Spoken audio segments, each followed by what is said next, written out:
Nous allons clôturer la série sur la foi et la semaine prochaine, on va entamer la série sur l'amour. Nous sommes en train de suivre la directive que Dieu a donnée en début d'année.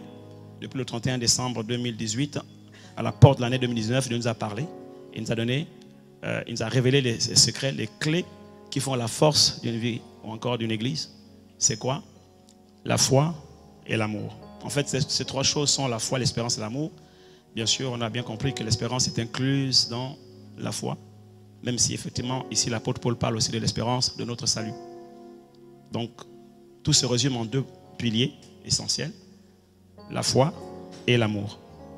Alors, quand vous avez ces deux choses dans votre vie chrétienne, le succès vous est garanti. Surtout quand vous avez bien compris ces choses et quand vous avez compris comment les utiliser, le succès vous est garanti. La réussite, la victoire vous est garantie. Donc, on va clôturer la série, cette longue série sur la foi. Même si on n'a pas tout dit sur la foi, on ne cessera jamais d'enseigner sur la foi. On peut enseigner sur toute l'année sur la foi. Mais je sens maintenant qu'on va pouvoir s'arrêter sur la foi et on va entamer la série sur l'amour la semaine prochaine. D'accord? Même si en parlant de la foi, il y a eu des points communs avec l'amour. Je me souviens du message du pasteur Arcelin sur donner est un acte de foi et une preuve de foi.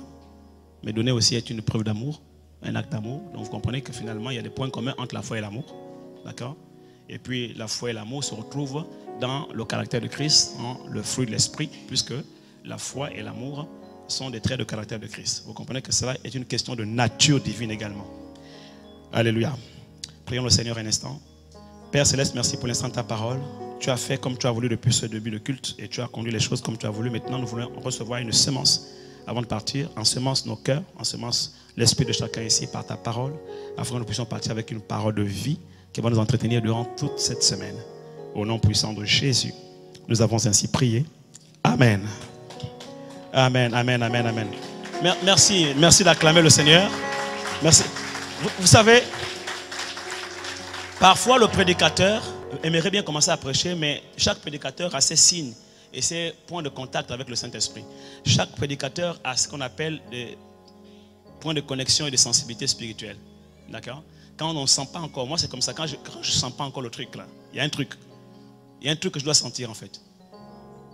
Avant de prier pour les gens, avant de prophétiser, avant de prêcher, il y a un truc là que je dois sentir.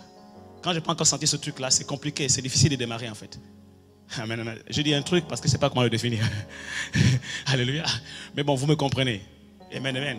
Et parfois le peuple peut pousser. Il faut pousser. Je me souviens quand nous étions en Guyane, j'ai été fortement marqué par la foi des gens. C'était incroyable. Des gens qui partaient du Suriname en pirogue, qui traversaient le fleuve, 8 heures de pirogue, pour venir nous écouter à Grand Senti. Parce qu'il n'y a que deux possibilités pour y aller, soit par avion, soit en pirogue. Or, en avion, ce n'est pas donné à tout le monde, et en même temps aussi, c'est un petit avion. Donc, et puis les vols, ce n'est pas tout le temps au planning de tout le monde. Ça ne correspond pas forcément aux dispositions de tout le monde. Donc, du coup, la majorité emprunte les pirogues. Et tu vois des délégations de personnes qui viennent pour 3 jours de conférence et ils sont là. Aller-retour en pirogue. Donc ça fait 16 heures de pirogue. Comment Dieu ne peut-il pas agir dans ce genre de conditions? La Bible déclare qu'il y a une histoire où des gens ont amené à Jésus un homme qui était paralytique. Ils l'ont porté sur un brancard. Donc il y avait 4 brancardiers qui ont porté un paralytique sur un brancard et qui sont arrivés, il y avait la foule et ils ont traversé des kilomètres. Ils venaient de très loin, des villages envoisinants. Ils ont traversé, d'abord, ils ont parcouru un long trajet et ils ont traversé la foule qui était là, qui empêchait de passer. Ils sont montés sur le toit d'une maison de quelqu'un qu'on ne connaît pas. Ils ont défait, ils ont découvert le toit sans se poser la question de savoir est-ce que le monsieur ne va pas nous emmener en prison, etc. Ok? Et ils ont descendu le paralytique. Il y a une phrase qui m'a marqué dans le texte. Il est écrit: Jésus, voyant leur foi, guérit le malade. Je me pose la question, comment Jésus a-t-il vu leur foi?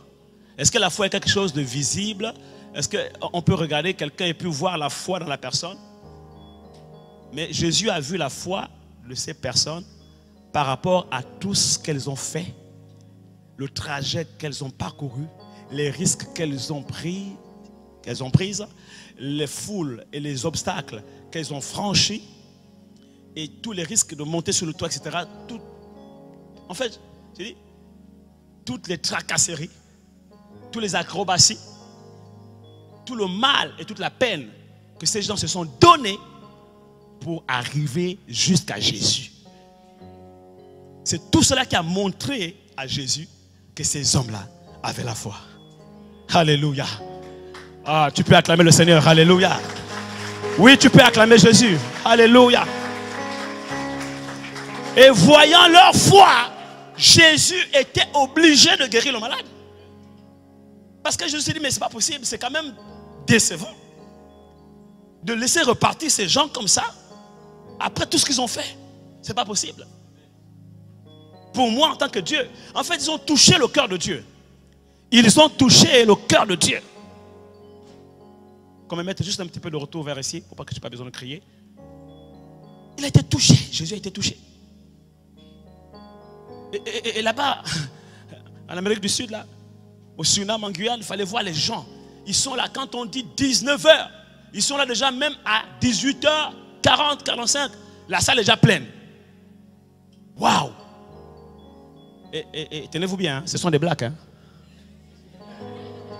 Non, je vous rappelle que ce sont des blacks. Vous me comprenez, hein? J'étais juste waouh, étonné quoi. Mais leur soif, l'envie de voir Dieu agir. Dès 18h40, les portes sont ouvertes. Ils sont déjà là. Quand je dis sont là, c'est le peuple. Hein. Mais les leaders, les responsables, ils sont là avant. Les cultes commencent le matin. Par exemple, le culte va commencer, alors admettons, à 9h. À 7h du matin, ils sont déjà là. 7h du matin. Nous, en France, on va dire, vous savez, il fait froid, c'est compliqué, attendre sur le bus. Frère, 8 heures de pirogue. Toi, tu es en tram. C'est chauffé dans le tram, c'est chauffé. Eux, c'est 8 heures de pirogue. Avec les risques qu'il y a. Risque de faire naufrage, risque de noyade, risque de serpents aquatiques, risque de bêtes marines ou maritimes ou aquatiques, ce que vous voulez, je ne sais pas ce qu'il y a dans les eaux là-bas. Risque des esprits des eaux, dans la nuit en plus. Vous imaginez ça? Il cherche Dieu. Mais il a dit, vous me chercherez et vous me trouverez si vous me cherchez de tout votre cœur. Dieu veut voir à travers tes attitudes, à travers tes comportements, à travers ta soif, ton zèle, ton abnégation, ta motivation et ta détermination. Il veut voir à quel niveau, jusqu'à quel niveau tu le cherches véritablement. Et là, il se manifeste. C'est pour ça qu'il se passe beaucoup de miracles dans ces régions-là. Ou encore en Afrique. Ou ailleurs. Bon, en Amérique, c'est autre chose. En Amérique, ce sont les pères qui ont payé le prix. Et ceux qui sont là, les fils sont en train juste de récolter. Parce que, vous savez, quand un Américain vient et puis il dit à un paralytique, lève-toi et marche, un évangéliste américain, et tu parles avec lui, tu le vois dans la journée et il ne jeûne même pas comme toi tu jeûnes pendant 21 jours. Il ne fait pas tous les sacrifices que tu fais et quand il arrive le soir, il dit, oh, praise the Lord, hallelujah, mighty God. Take it. Tu dis, waouh. Il ne faut pas le suivre. Parce que lui, il est aujourd'hui évangéliste. Mais derrière lui, il y a une longue lignée générationnelle de pasteurs, de grands-pères à pères, à oncles, etc. D'accord? Donc lui, le terrain est déjà balisé. Les alliances ont été brisées. Les jougs ont été éclatés. La malédiction a été brisée. Donc lui, là, il devient en fait comme Isaac. Isaac n'a pas beaucoup travaillé. Il a juste profité et bénéficié de la bénédiction d'Abraham. Abraham a creusé les puits. Isaac, c'était un riche héritier. C'est comme ça que sont beaucoup de serviteurs du américain. Quand vous regardez leur vie, tu dis, mais c'est pas possible, il ne fait pas tous les sacrifices que j'ai fait. Mais l'onction se manifeste. Laisse tomber. Lui, il n'est pas le premier à se convertir dans sa famille. Avant lui, il y a eu des aïeux. Quand tu remontes son arbre généalogique, c'est que des pasteurs, des évangélistes, des prophètes. Donc, il est blindé.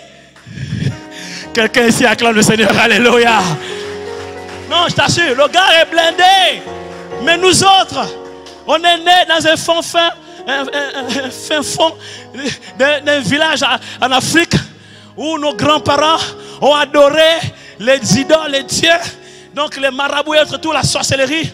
Donc tu es le premier dans toute une lignée de sorciers à te convertir. Tu as du boulot, mon frère. Quelqu'un ici acclame le Seigneur. Tu as du boulot. Donc c'est toi le premier qui va commencer à casser, à briser, à renverser les autels, à détruire les alliances. Tu es le premier frère. Donc tu es obligé de payer le prix, de jeûner pour que tes enfants n'aient plus à souffrir. Et que quand ils arrivent, ils baignent seulement dans la grâce. Mais si tu veux suivre les gens là, mon frère, c'est pour ça que tu dois être ici tôt le matin. Quand le culte commence à 10h, toi tu es déjà ici, tu dis pasteur, je veux la clé de l'église. Pourquoi? Parce que je vais être là à 7h. Pourquoi faire? Prier, pasteur. Tu n'es pas fatigué de prier chez toi? Non, ça ne suffit pas. Là-bas je prie, mais je ne suis pas libre de crier le voisinage. Alors je veux la clé. Quelqu'un ici acclame, alléluia, je veux la clé. Et dès 7h, comme ça se passe en Afrique, au Suriname, en Guyane, les gens sont déjà dans la salle de culte, en train de prier. L'atmosphère est chargée. Quand on arrive comme ça, il y a de l'électricité dans l'air. Ça chauffe là. C'est là que la Bible déclare que les méchants, donc les démons, ne peuvent pas résister dans l'assemblée des justes. Et les pécheurs dans l'assemblée des saints. On est arrivé à certains endroits, les gens commençaient à être touchés par l'onction depuis le parking. Des guérisons depuis le parking. Je me souviens au Gabon, lors de l'une de nos conférences au Gabon, qu'il y a un homme qui est venu de très loin. Il a parcouru des distances de kilomètres pour venir assister à la conférence. Il arrive au portail de l'église, au niveau du parking, il tombe raide. L'esprit de mort le saisit, il meurt. Mais depuis là-bas, je n'ai pas eu besoin de me déplacer. Je suis envoyé des gens. Docteur Victor et c'est un pasteur, ils sont partis. J'ai dit allez-y, l'onction est sur vous, recevez. Quand ils partent, ils ont prié pour le monsieur. Le monsieur est ressuscité là, net. Net. Alléluia. Pourquoi? Parce que Dieu a vu la foi de cet homme. Il venait de très loin, d'une autre ville jusqu'à Libreville pour assister à la conférence.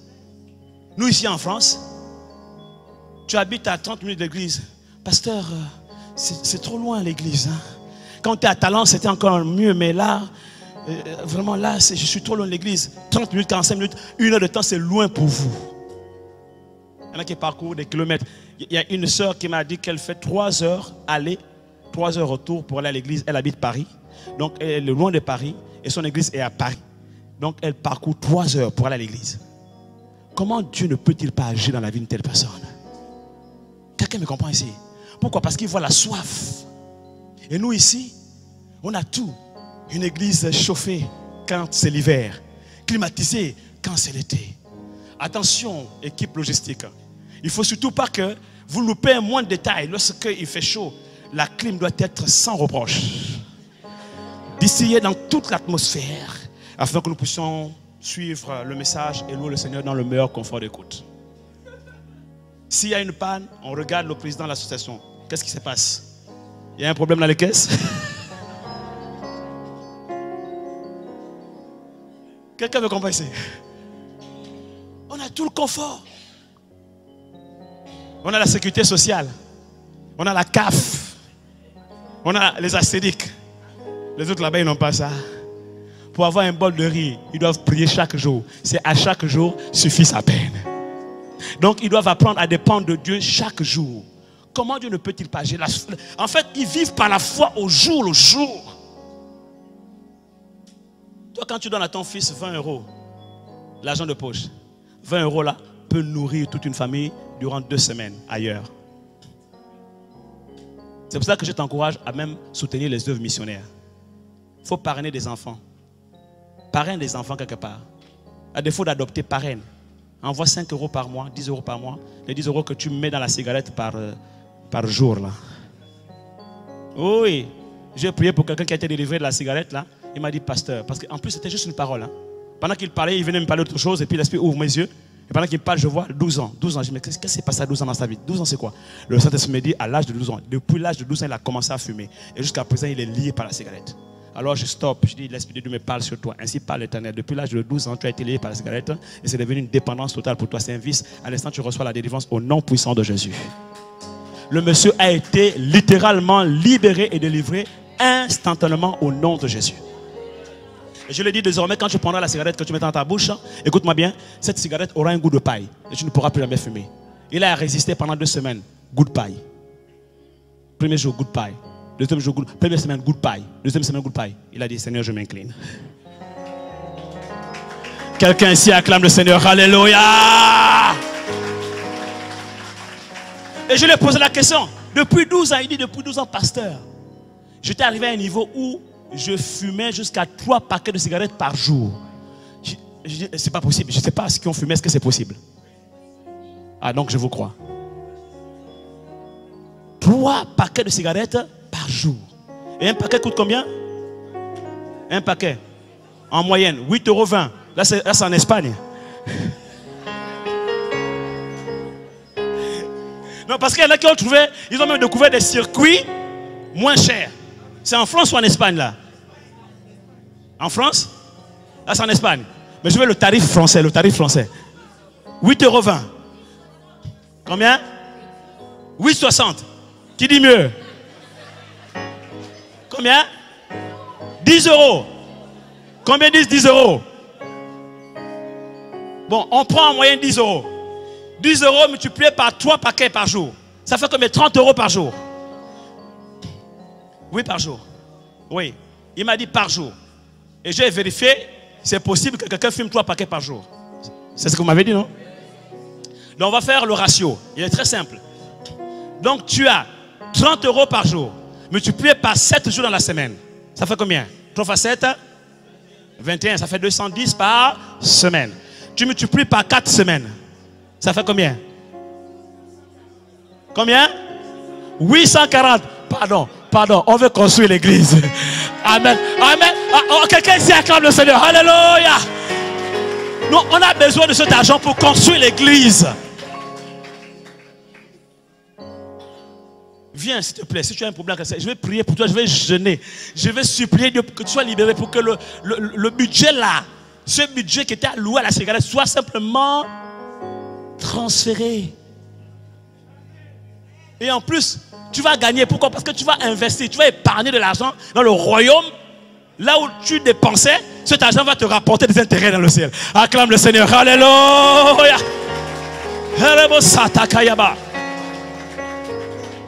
Alléluia. Non, écoutez, Dieu veut voir ta foi. Et la foi se voit dans la détermination que nous avons, dans la passion qu'on met dans la chose de Dieu, dans en fait tous les risques qu'on prend et dans les sacrifices qu'on consent à l'œuvre de Dieu ou à suivre la personne de Jésus-Christ. Parce que être chrétien, ça coûte. Être sauvé, ça ne coûte rien. Ça a déjà coûté le sang de Christ à la croix. Ça a coûté son sang. C'est le prix de notre salut. Mais être chrétien, vivre la vie chrétienne, ça coûte. Ça coûte des sacrifices.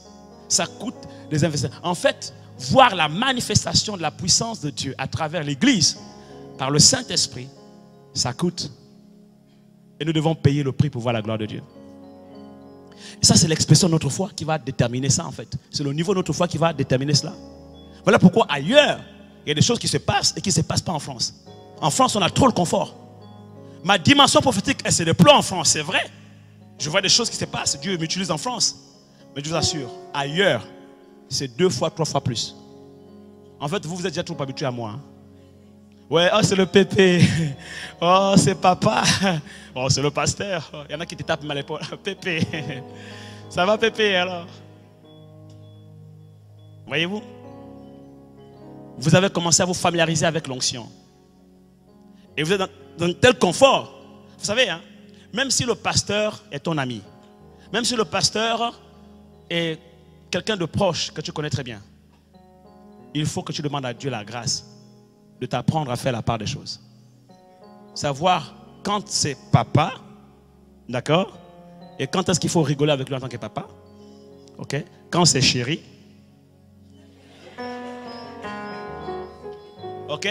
Et quand c'est l'homme de Dieu, quand il est dans son office de pasteur, de prophète, quand il est sous l'onction, il faut faire la part des choses.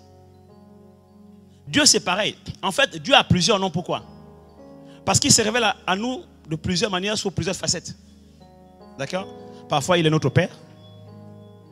Parfois, il est le roi des rois, le Seigneur des seigneurs. Parfois, il est l'Éternel des armées. En fait, chaque nom de Dieu définit un niveau de révélation à une période bien précise. D'accord? Lorsque Dieu a créé le monde, il s'est révélé aux êtres humains comme étant le Créateur. D'accord?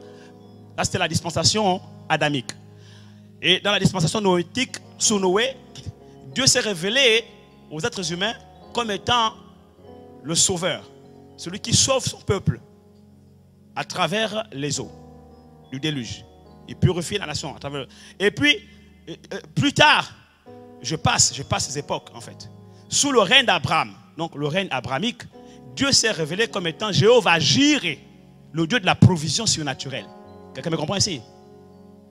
Et quand on arrive au niveau du règne judaïque avec le roi David, Dieu s'est révélé comme étant le roi, l'Éternel des armées. Celui qui combat nos combats. Quelqu'un me comprend ici? Et quand tu parcours toute la Bible, tu vas découvrir à chaque période de l'histoire du peuple de Dieu, de la Bible, en fait, des noms différents de Dieu à chaque période, à chaque dispensation.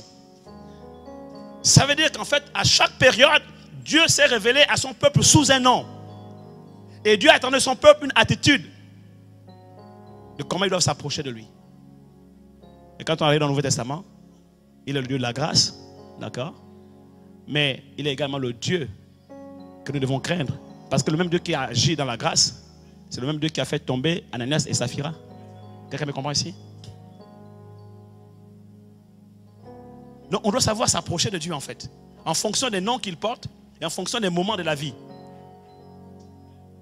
En fonction des noms qu'il porte et en fonction des moments, des périodes de la vie. C'est pareil pour les serviteurs de Dieu. D'accord? Je rigole avec toi, d'accord?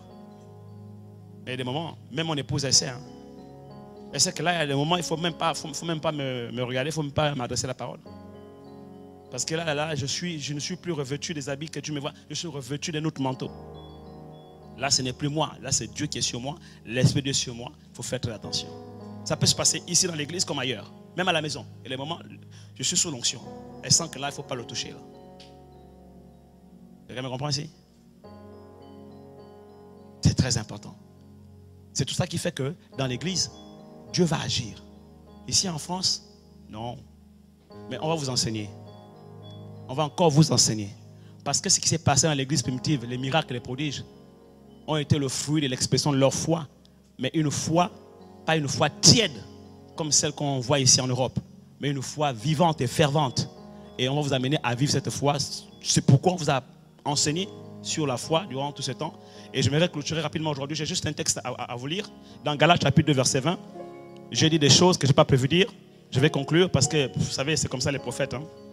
Dieu parle simplement et ils obéissent. Et ils disent ce que Dieu veut qu'ils disent à l'instant où ils parlent. On appelle ça des paroles inspirées et des prédications prophétiques et parfois motivationnelles. Galates chapitre 2, verset 20. Galates chapitre 2, verset 20, on va lire dans la version Martin. On a besoin de la foi, cette foi qui nous rend déterminés. Cette foi qui nous amène à vivre des expériences puissantes, extraordinaires dans notre quotidien. Cette foi qui nous amène à faire avancer le royaume des cieux sur la terre. Cette foi qui nous amène à ébranler les cieux et à détruire les forteresses, à ébranler les fondations des puissances des ténèbres ici dans la ville de Bordeaux et également dans la nation française, dans le monde entier. Cette foi, ce n'est pas n'importe quelle foi. J'aimerais vous la révéler ce matin. Elle se trouve dans Galates chapitre 2, verset 20. J'aimerais lire dans la version Martin, comme affiche la version Martin. Je pense que c'est le texte que j'ai donné au multimédia. Galates chapitre 2, verset 20, nous lisons. Je suis crucifié avec Christ. Et si je vis, non pas maintenant moi, mais Christ vit en moi. Notez cela. Ce n'est plus moi qui vis. C'est Christ qui vit en moi. Vous devez savoir, je vais ouvrir une parenthèse, que l'être humain, pas tous les êtres humains, mais particulièrement les chrétiens, véritablement les nouveaux, ont en eux une dualité. C'est-à-dire que il y a toi, l'être humain charnel, la nature du vieil homme, et puis il y a Christ qui est en toi, par son esprit, qu'on appelle encore le nouvel homme en Christ. Et cette dualité est présente de façon permanente en nous. Donc, c'est ce qui va déterminer tes actes. Parfois, tu vas agir. Tu vas poser de mauvais actes. Tu vas faire de mauvaises choses. En ce moment, ce n'est pas le nouvel homme qui est en train d'agir. Car la Bible déclare que quiconque est né de Dieu ne pêche pas. Donc, le nouvel homme en Christ ne pêche pas.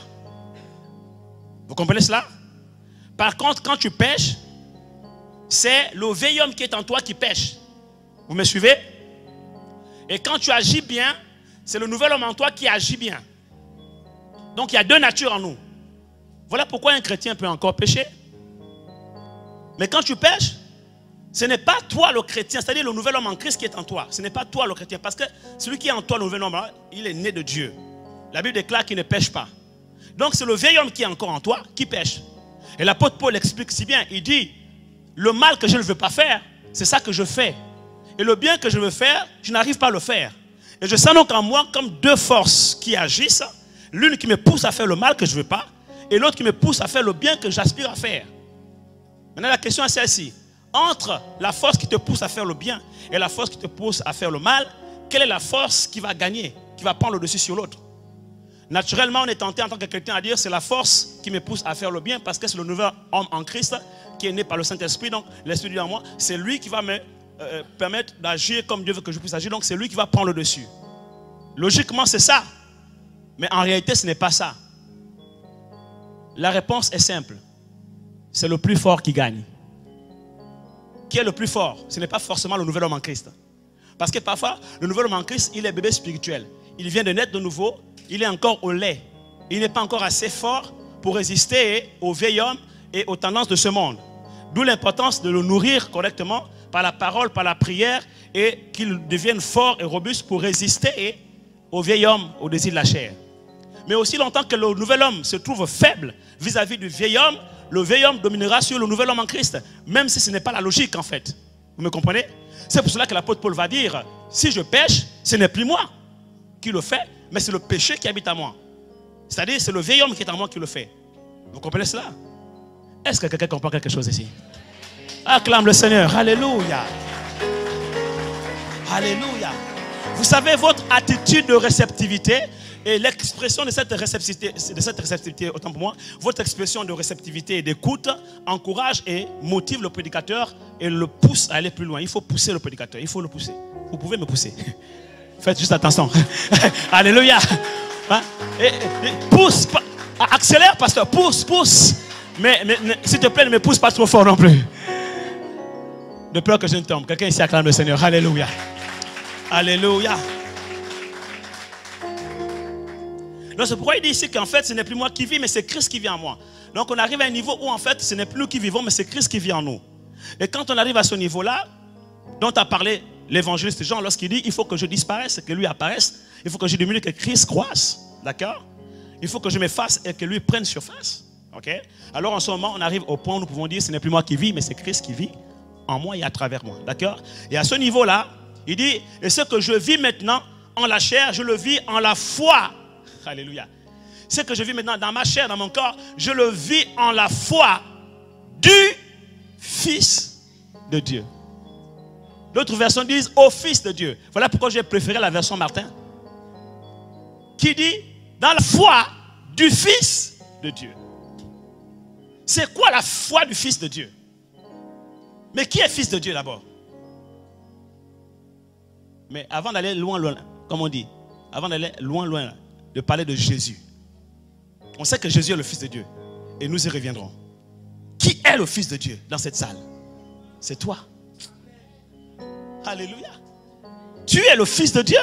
Je suis le Fils de Dieu. Tu es la fille de Dieu.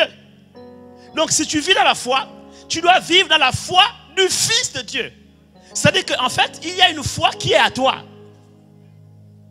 Pas à toi par rapport à ta nature de Sostène, né d'un père et d'une mère charnelle. Non. Mais la foi du Fils de Dieu. Toi, le Fils de Dieu. Né de Dieu. Alléluia. On parle de la foi de celui qui est né de Dieu. Celui qui est né de Dieu a une foi. Et s'il doit vivre sa vie chrétienne, la Bible nous exhorte à vivre notre vie chrétienne selon la foi qui correspond à notre identité de fils de Dieu, à notre nature de fils de Dieu.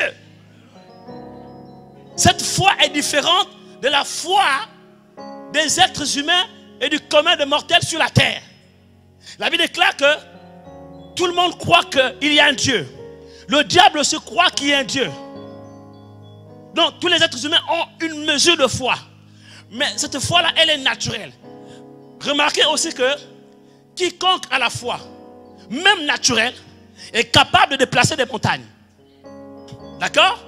Un païen qui a la foi peut vivre des miracles dans sa vie. Sinon Jésus n'aurait pas posé la question, hein, est-ce que tu crois que je peux faire quelque chose pour toi? D'accord? Toutes les personnes à qui posent la question n'étaient pas forcément chrétiennes. Hein? Ok? Donc vous comprenez que même la foi naturelle peut déplacer des montagnes. Mais la foi naturelle, malgré le fait qu'elle peut faire des exploits, reste limitée.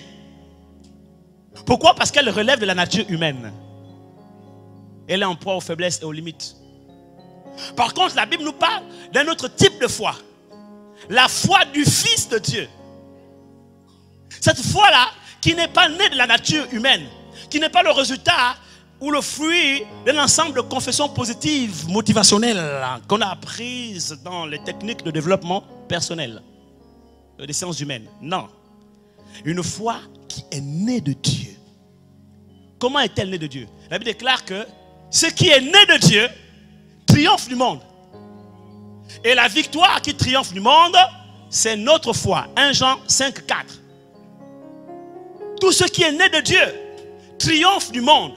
Et la victoire qui triomphe du monde, c'est notre foi. Question d'étude biblique. Tout ce qui est né de Dieu triomphe du monde. Et la victoire qui triomphe du monde, c'est notre foi. Qu'est-ce qui est né de Dieu? Question d'étude biblique. Le texte nous dit, 1 Jean chapitre 5, verset 4, tout ce qui est né de Dieu triomphe du monde. Et la victoire qui triomphe du monde, c'est notre foi. Donc, question d'étude biblique, qu'est-ce qui est né de Dieu? Plus fort? Plus fort?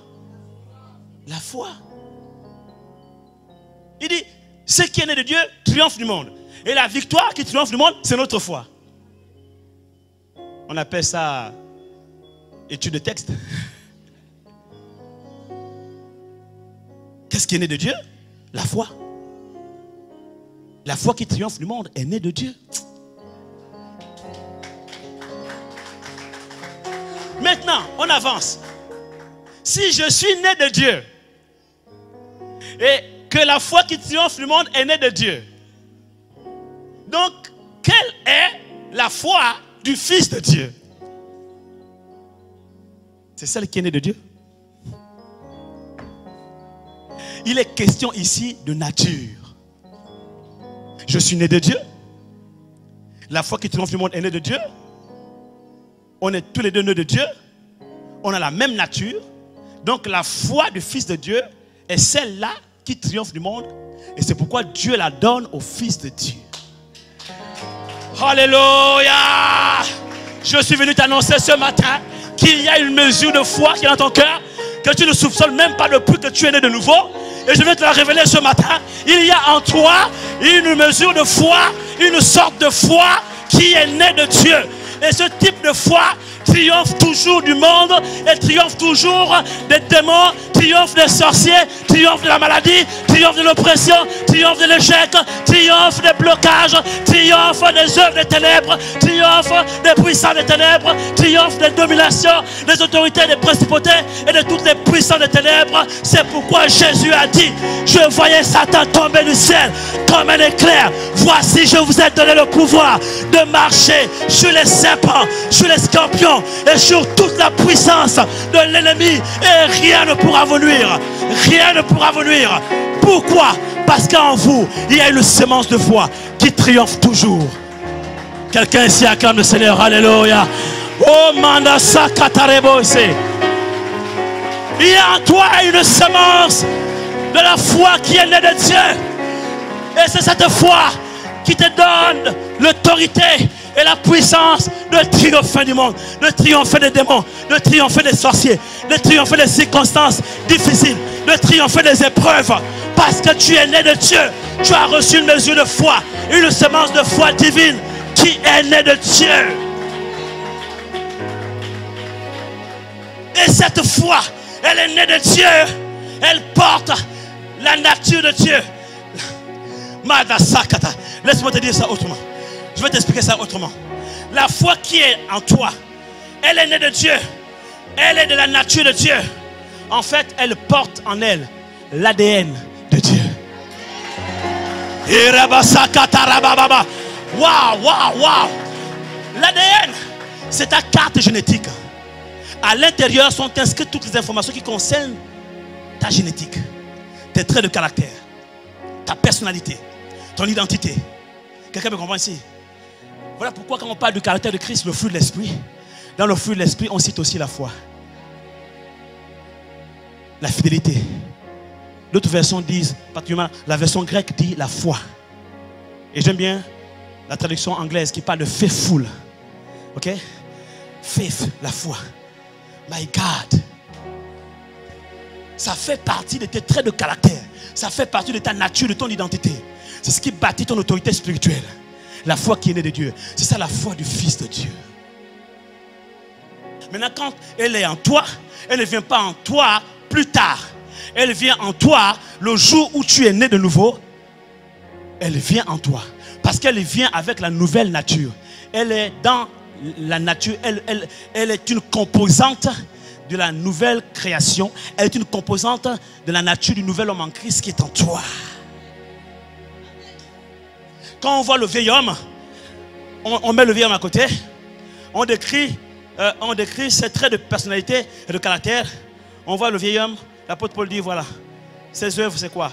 Voilà, c'est le mensonge, l'impudicité, l'idolâtrie, les querelles, les disputes, etc., etc. Vous voyez, ça c'est la nature du vieil homme. Maintenant à côté, il prend le nouvel homme en Christ qui marche par l'esprit. Et il dit, lui c'est quoi? L'amour, la joie, la paix, la patience, la fidélité, la tempérance, la maîtrise de soi, la douceur, etc. Ça, c'est la nature du nouvel homme. À l'intérieur, il y a la foi. Donc, c'est une composante du nouvel homme. En fait, c'est un trait de caractère du nouvel homme. Quand tu nais de nouveau, tu nais avec la foi du Fils de Dieu. On ne peut pas te l'enseigner. On ne peut pas te la donner. Je ne peux pas te la transférer par imposition des mains. Ce n'est pas possible. Parce qu'elle vient en toi le jour où tu nais de nouveau. C'est la foi du Fils de Dieu. En fait, c'est comme si on disait, c'est le caractère du Fils de Dieu. Et quand on définit le caractère du Fils de Dieu, c'est trait de caractère, quand on le cite à l'intérieur, donc il y a l'amour, il y a la paix, il y a la joie. À l'intérieur, il y a aussi la fidélité, c'est-à-dire la foi. Quelqu'un me comprend ici? Votre attitude de réceptivité définit si je dois avancer ou je dois arrêter. Ou si je pousse. Comme l'apôtre Paul le disait, j'ai encore beaucoup de choses à vous dire. Mais j'ai l'impression que je dois arrêter par rapport à votre expression de visage, par rapport à votre attitude de réceptivité et d'écoute. Est-ce que j'accélère? Est-ce que je continue? Si tu veux que je continue à prêcher, dis pasteur prêche et acclame le Seigneur. Alléluia. Alléluia. Maintenant, cette foi est une semence, je l'ai dit. Et la semence doit grandir et doit porter du fruit. C'est ainsi que maintenant, on a besoin d'une autre dimension de la foi du Fils de Dieu. C'est là qu'elle grandit, la foi du Fils de Dieu. Comment grandit-elle? Et là, je vais venir avec vous, c'est mon texte. Je vais terminer avec ça. Romains chapitre 10, verset 17. Je ne vais pas tout vous dire aujourd'hui parce que je sens qu'il y en a qui ont déjà faim là. Le pasteur a déjà dépassé de 10 minutes, 15 minutes. Voilà, franchement, je pense que là, il faut quand même qu'il apprenne à respecter l'heure. J'ai laissé mon rôti au four. J'ai un anniversaire.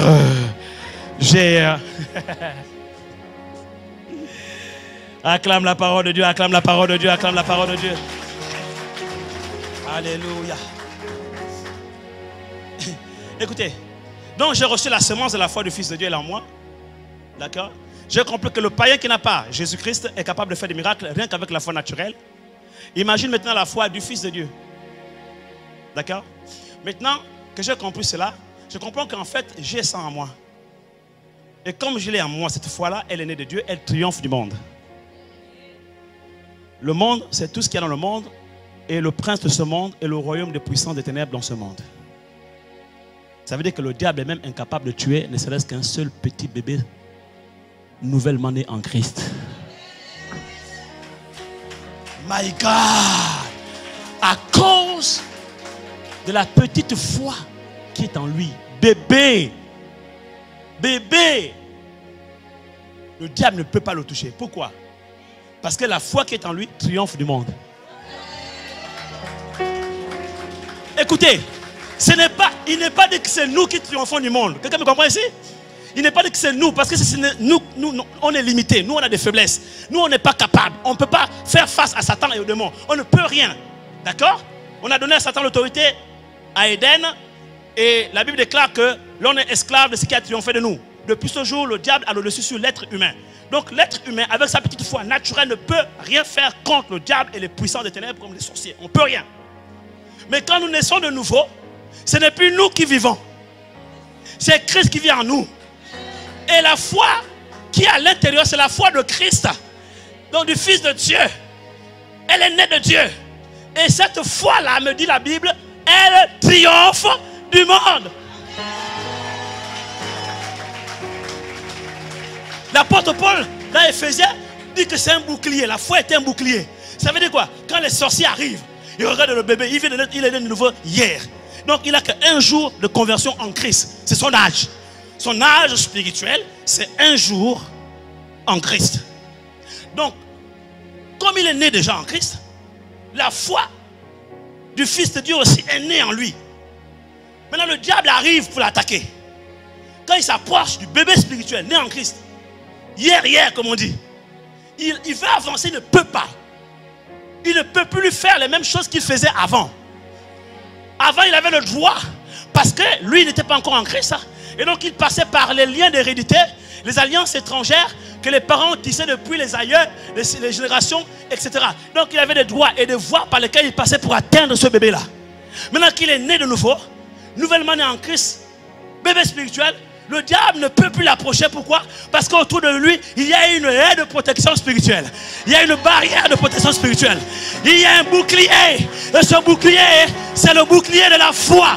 Mais quelle foi? Celle qui est née de Dieu et qui triomphe du monde. Quelqu'un s'y acclame. Quelqu'un me comprend ici. C'est pour cela que ce matin, je suis venu te dire que toute arme de guerre, forgée par quiconque, une quelconque main invisible contre toi, est détruite et rendue nulle et sans effet. Au nom de Jésus, on acclame le Seigneur. Alléluia. Toute œuvre de sorcellerie diligentée contre toi, contre ta maison, contre ta famille, contre tes enfants, contre tes études, contre tes projets, est détruite et rendue nulle et sans effet. On acclame le Seigneur. Alléluia.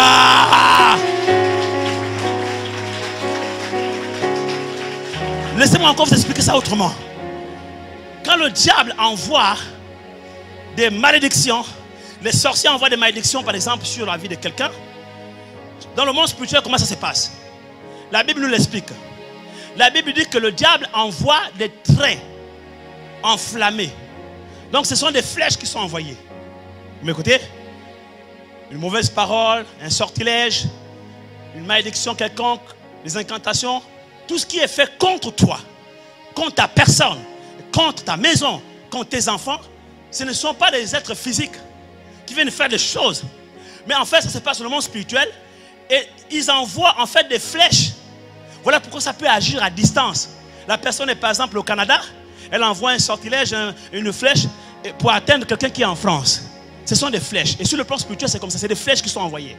Et la Bible déclare que prenez aussi le bouclier de la foi pour éteindre.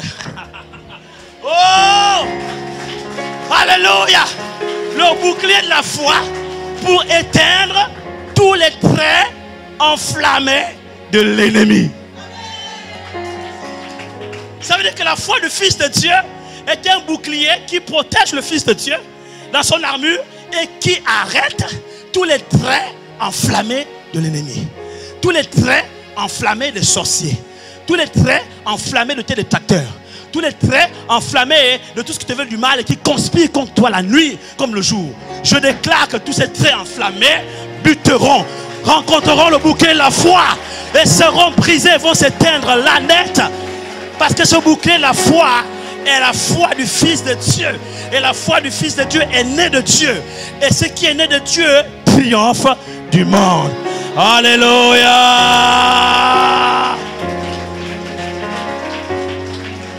C'est pourquoi je t'annonce ce matin que lorsqu'ils viendront te chercher le jour, ils rencontreront la nuée de gloire. Tel un bouclier. S'ils viennent t'atteindre la nuit, ils croiseront la colonne de feu. Acclame Jésus, alléluia. Je t'annonce que quelqu'un ne peut pas te marabouter. Et s'il essaye de te marabouter, les flèches qu'il envoie vont buter contre le bouclier de la foi et vont s'éteindre. Leurs flammes vont s'éteindre.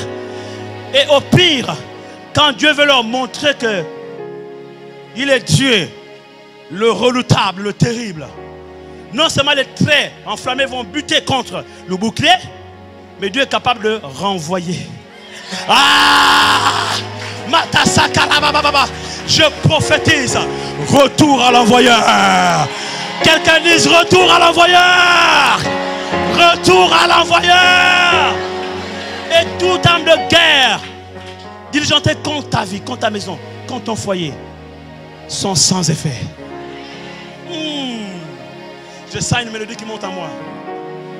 Alléluia. Sans effet. Sans effet.